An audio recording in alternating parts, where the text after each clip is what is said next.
Please play Signalis before watching this video. Although not required, this video will spoil significant plot points in Signalis, in basically its entirety. This is your last warning. Signalis was released on October 27, 2022 by the studio Rose Engine, led by indie developers Yuri Stern and Barbara Whitman. Upon release, it was revered as a modern Silent Hill 2 of the modern gaming scene. Although still relatively niche, multiple fans, including myself, heavily praised it for its devastating love story between the protagonist and her main love interest, Elsa and Ariane. With its stunning visual and haunting atmosphere, it's no surprise that it has kept a small yet extremely dedicated fanbase. However, there is one aspect of this game that I find fascinating: how the world building and the actual story align themselves to be a social commentary of individualism. Not many people focus on this aspect of the game, but I hope to shed some light on this. This video will mainly be discussing two aspects where the concept of individuality is the most discussed in the game: how the in-game government of Signalis, the Yuuzhan Nation, erases the personhood of its citizens to become more efficient, and how the cosmic horror within the main storyline demonstrates the physical manifestation of what it's like to lose your personhood. Before we can truly talk about the propaganda found in this game, we must first go over basic elements in this universe. There are two types of people in this world: replicas, a synthetic biomechanical copy of a gestalt, and a gestalt, a person who is not a replica. In other words, a gestalt is a human and a replica is a robotic copy of a human, albeit with some more fleshy bits. Now, the government. There are two main opposing forces: the Yuuzhan Empire and the Yuuzhan Nation, the latter forming out of revolution against the Empire. As the events of the game, they are in an active war against each other. These countries span across a multitude of planets. Now keep in mind, although this setting takes place in the solar system, all the planets and moons are renamed. The Yuuzhan Nation is under control of Vignetta, which is Earth, Rotfront, a moon on Jupiter, Heimat, a moon on Saturn, and Lang, which I assume is Pluto.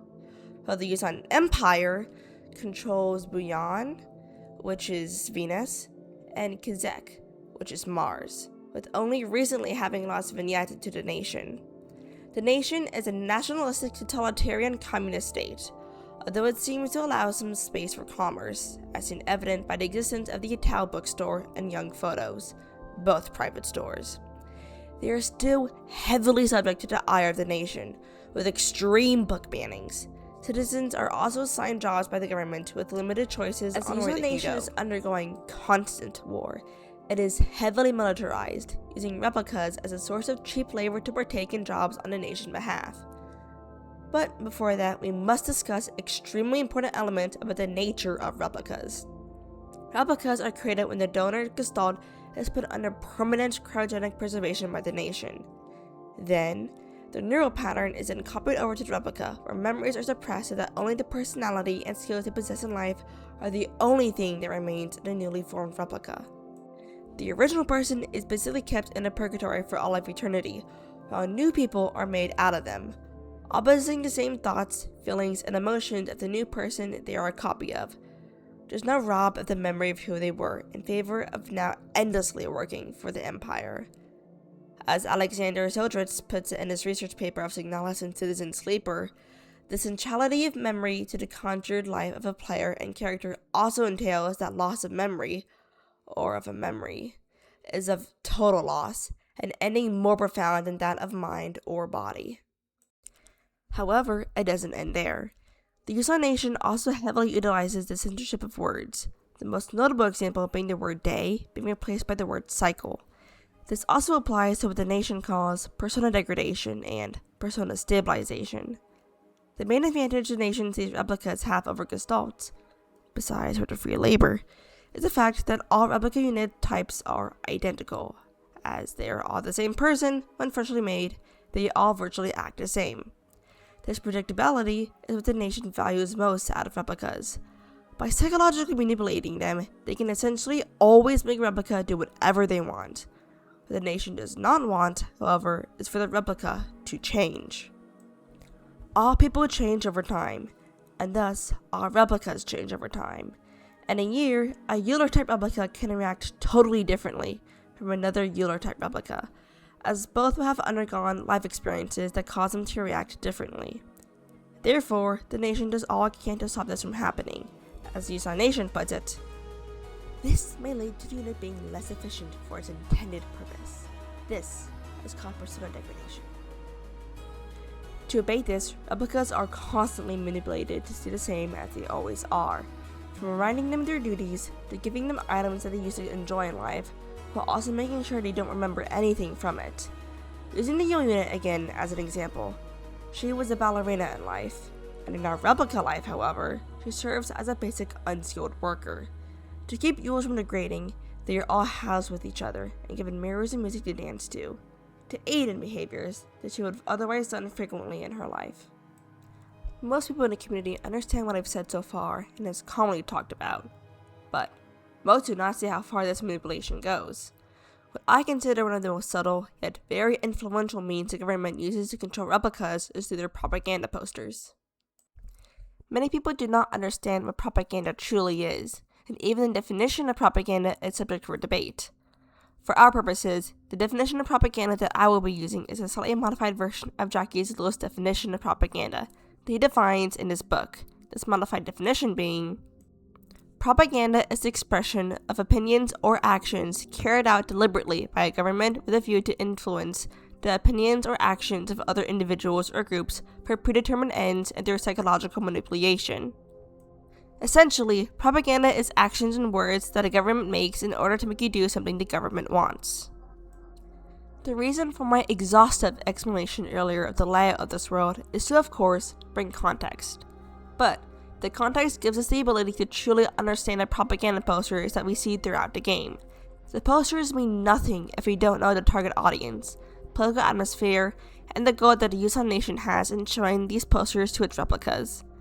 Although there are many posters in this game, the posters displaying the Yule, Aurar, Stork, Calibri, and Falca units are the ones that I will be analyzing. The purpose of these posters is to show the unit looking at them what the most perfect version of themselves are, be influenced by the behaviors of all the other units of the same type, and set expectations of what the type of replica must act and be like, so they will also be peer pressured into acting the way the poster represents. As the Lul puts it, each one must feel individualized. Each must have the impression that he is being looked at, that he is being addressed personally. Only then will he respond and cease to be anonymous. By having essentially another copy of you telling you what you're supposed to be, these replicas are told what they must be. If a Yule looks at what the nation considers the most perfect version of herself, she is then influenced internally to act that way. All the Yules see the same posters, and thus all subtly peer pressure each other to act like the Yule on the poster. Different types of replicas units will also eventually see the poster, and thus the poster tells a Stork unit, for instance, of what a Yule must be. With 3 separate sources of pressure for a Yule to act a certain way, this singular piece of paper can cause a massive, yet subtle psychological pressure for all units to act the same. Keep this in mind when focusing on posters shown. The purpose of Yules are to be domestic and office workers in charge of doing jobs such as cooking, cleaning, and simple medical work, but they still possess the needs and habits they had in their Gestalt life, of doing performance art. The Yule posters directly shows a Yule unit of what they must act like. The nation flag in the background instills pride, with the Yule unit saluting, showing that these units are always at the ready to serve. This poster is one of 2 posters in the game that show more than one person in the same poster. The addition of 2 Yules in this poster, with the second one being more faded in the background, shows that they are supposed to be numerous. In essence, this poster tells whatever Yule unit that they must be ready to do whatever the nation wants, be happy in doing so, and that they are not unique, with legions of them being everywhere. Ours are mechanics, repair workers, and construction workers of the nation. And Ara has a more quiet, reserved personality, yet do also possess the capability to be highly judgmental to rude and unkind people. They are also very sassy, constantly criticizing the workplace in which they are stationed. Their poster is unique compared to others. Almost every single other replica poster shows the Usan Nation flag in the background, but for the Ara poster, you can only see construction. with the hat covering her face and her hands in sort of saluting position. It can be insinuated that Rs are meant to keep their head down and think of nothing but of work. This would go directly against what the Rs internally want. Therefore, this poster conveying to them to do exactly what they hate most conditions them to like what they're doing. This lack of a face further reinforces the idea that they are just lowly workers. In the setting of Signalis, there are multiple types of replicas. The two mentioned before are the more standard models replicas, being a simple worker and a repair worker. However, the following replicas are considered protectors, essentially the military police. The replica displayed on this poster is known as Stork, whose job it is to oversee, lead, and manage a cadre of stars, essentially security guards. What's interesting is that Storks are not as calm as the poster makes them out to be. Described without proper training or stabilization, they can be violent and brutish. Their official classified document even stating that they're tough, no-nonsense demeanor. They're sometimes described as brutal and even cruel, making the perfect fit as unwavering sentinels of order. One document even goes as far to say that failing to train a Storkan patients may yield an extremely volatile personality prone to cruelty and violence. We even see this in-game, with the Stork being so irritated by the music a cadre of Yules play that she breaks into her dorm room and stabs the tape recorder. After all that, why do the Stork in the poster seem very calm and trustworthy? Because of exactly her issues. The Stork will be reminded that she is viewed as a sentinel, an important authority figure. She will then internalize this, and hopefully she keeps this in mind as she is constantly irritated while being on the job. People other than Stork will also get the impression that Storks are cool and collected, trustworthy. The star unit in the background also solidifies the Stork's role as a leader to them, being inseparable. Here's one of the most different replicas in the game. As with the previous one mentioned, she is also a protector. However, she is different from her in her abilities. There is an ability known as bar resonance, where it essentially acts as a sort of psychic magic. I won't get into it too much, but what we need to know right now is that this bar resonance gives Calibri the ability to feel the thoughts of others, proffer information, and influence the people around her to do and think certain things.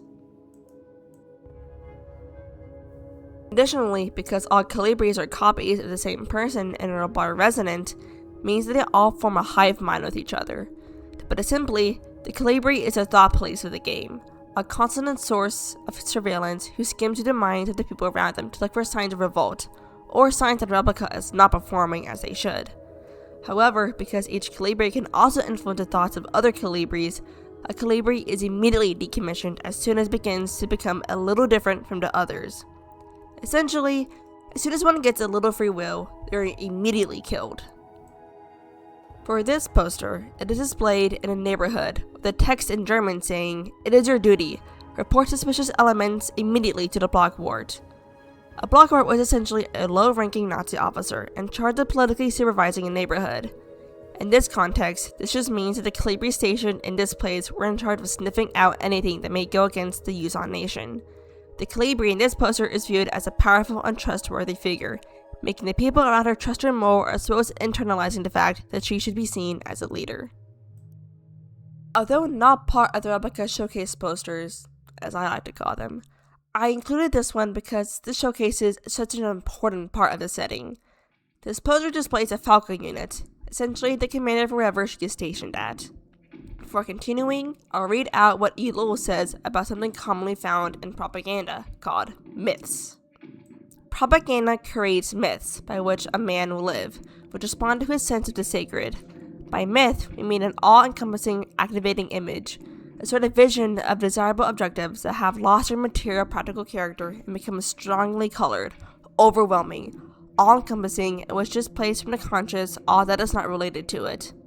Such an image pushes man to action precisely because it includes all that he feels is good, just, and true. His life is consecrated to it.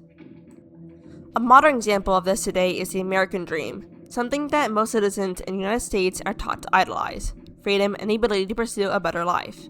However, in this world, the myth is Falca, a powerful, all-encompassing figure that leads each facility, with her bar residence being so powerful that she is viewed as a godlike figure.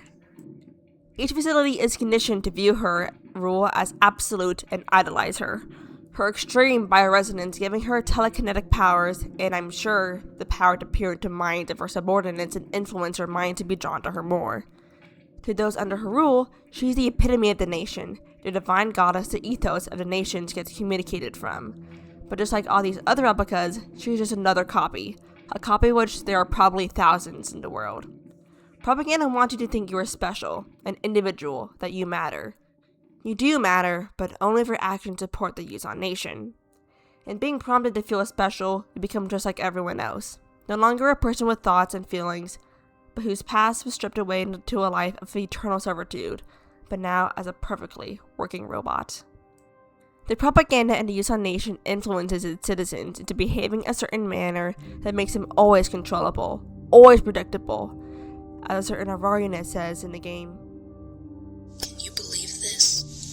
All these files. They think they know us so well. So much talk about persona and stabilization.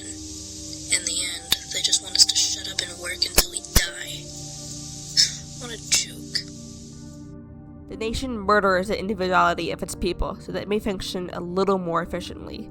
To the government, you are your actions, not your soul, and your mind is a tool in which they control you.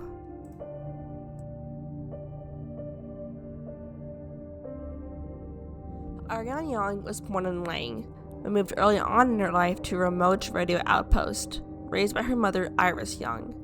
Living in such a remote place, she was free in her early youth to be more exposed to more radical media, with her having access to banned literature.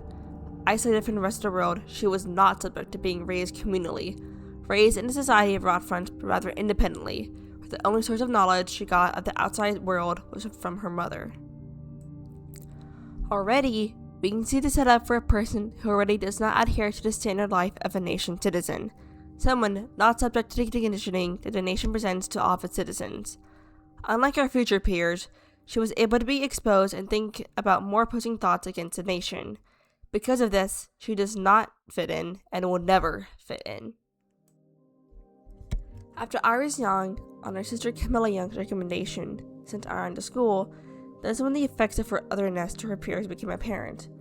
Along with her not being socially adjusted, as well as suffering from premature achromatia, when a person's hair starts to lose color at a much earlier age, she was bullied relentlessly from a young age.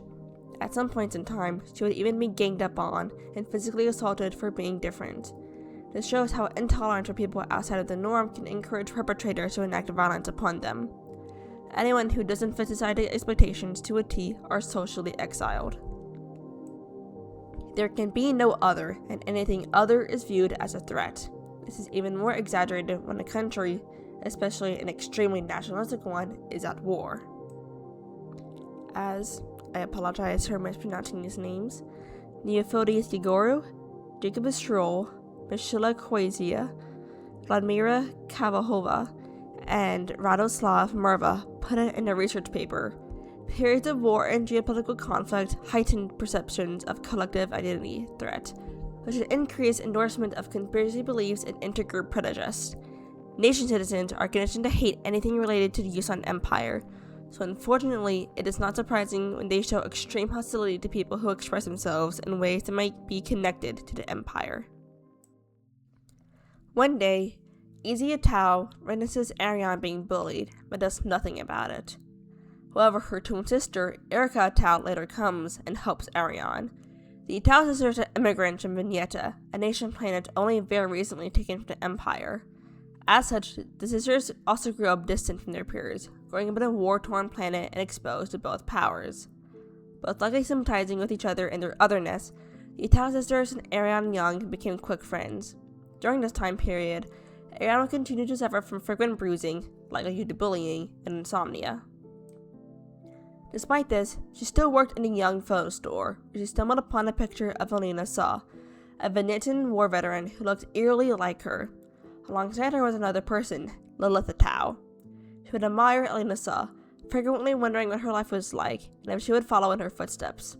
During this time, she would develop extremely powerful bioresonant abilities. For unknown reasons, the nation would decide to keep this a secret from Ariane and did not inform her of her bioresonance. While all of this was happening, Every day at school, Ariane would gaze upon a poster in her train car, promoting people to join Operation Penrose. After high school, she was assigned to serve in the military on recommendation from her teacher. The girl, without a doubt, is remarkably odd, certainly due to her being raised solely by her mother, rather than by a community of good people overseen by a block warden, as is normal these days. Her obsession with paintings and music and other such nonsense was clearly implanted during her time living in the mountains of that desolate radio outpost. And surely her friendship with those Vignette-born Itau sisters also exposed her to some of the questionable literature that is illegally sold in their parents' bookstore. She does not seem to understand that these distractions are no longer acceptable now, that she must partake in the society of our nation like anyone else. Personally, I can only hope military service will beat those frivolous ideas out of her in a way that this school has failed to do so far. What's interesting is the nation seems to discourage all forms of art, likely because art is a common way in which people can criticize and comment on societal structures.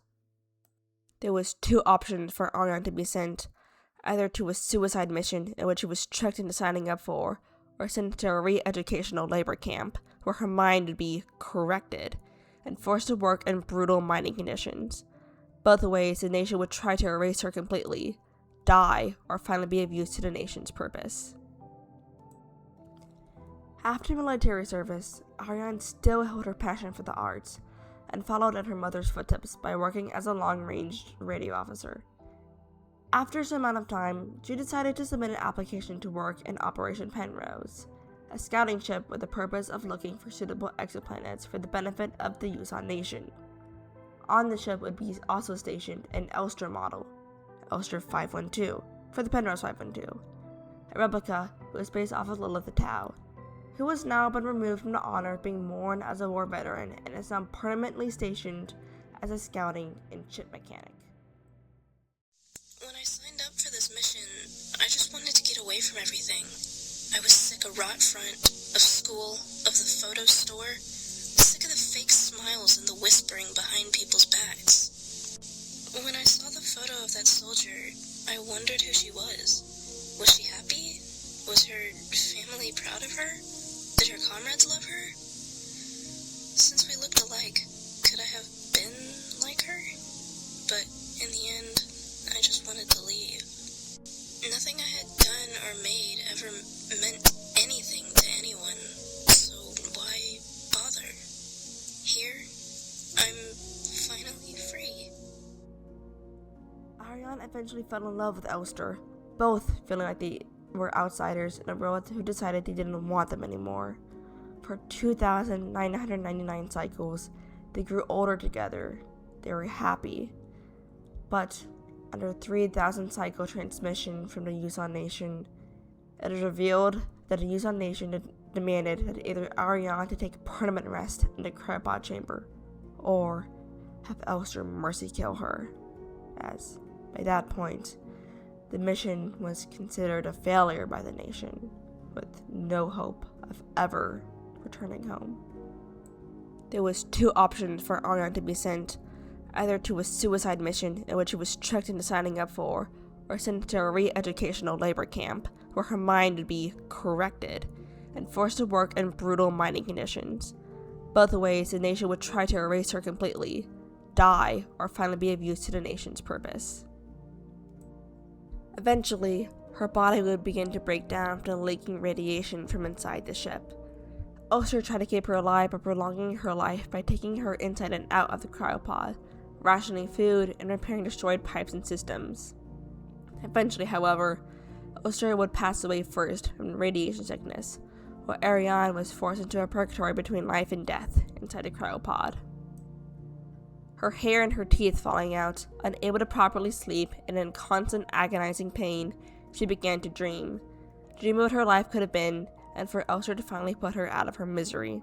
That is when her immense bio-resonant abilities began to affect reality, and like a radio signal, it happened to slowly warp the facility she would have been sent to. As their dreams began to destroy reality, people who had no way of physically being present in Serpentine 23, the re-educational labor camp that Ariane would be sent to, began to appear. Izzy Atau, who was later killed on and Rodfront for possessing banned books, appears in that place, looking for her missing twin sister. Elena Saw, the comrade of Lilith Atau, who died many, many years ago, suddenly now works there. And Falca, the leader of Serpentine 23, who was most affected by Ariane's bioresonance, with her mind slowly being turned into Elster's. All slowly turn into other people.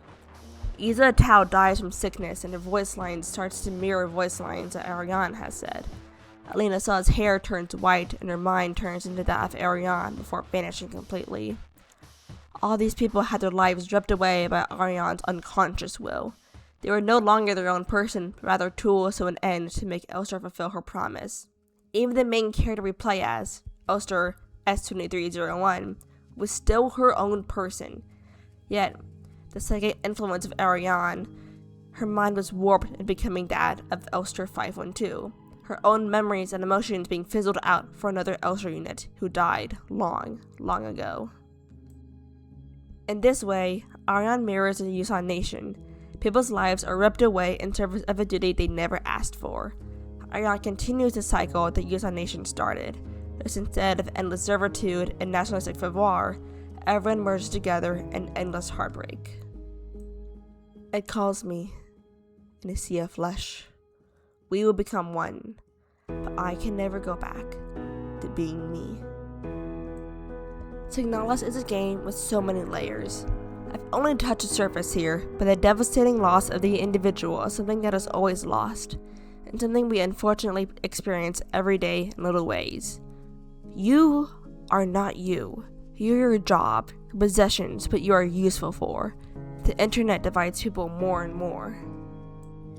You are not a multifaceted individual with your own nuanced thoughts and opinions.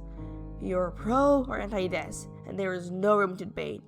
Are you with us or against us? This world asks us to fit in or stay out. You cannot be neurodivergent. You must direct your career to only making money. You cannot be gay, trans, disabled, or whatnot. You do not truly matter. Only your ability to be useful is. Signalis is a warning of what happens if we let ourselves be sucked into systems that do not truly care about us. If we are not careful, we can end up creating a cycle where the individual ceases to be. You do truly matter. Your thoughts and feelings and mind are beautiful things which ought to be preserved. Conformity causes suffering. As you interact with the world and are subject to forms of propaganda or pressure to do certain things, make sure to ask, are these truly my desires or something made to make me do something to benefit someone or something else?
This is a sample to ask if this is quiet enough. I'm inside my closet. 6'7", 6'7", 6'7", 6'7".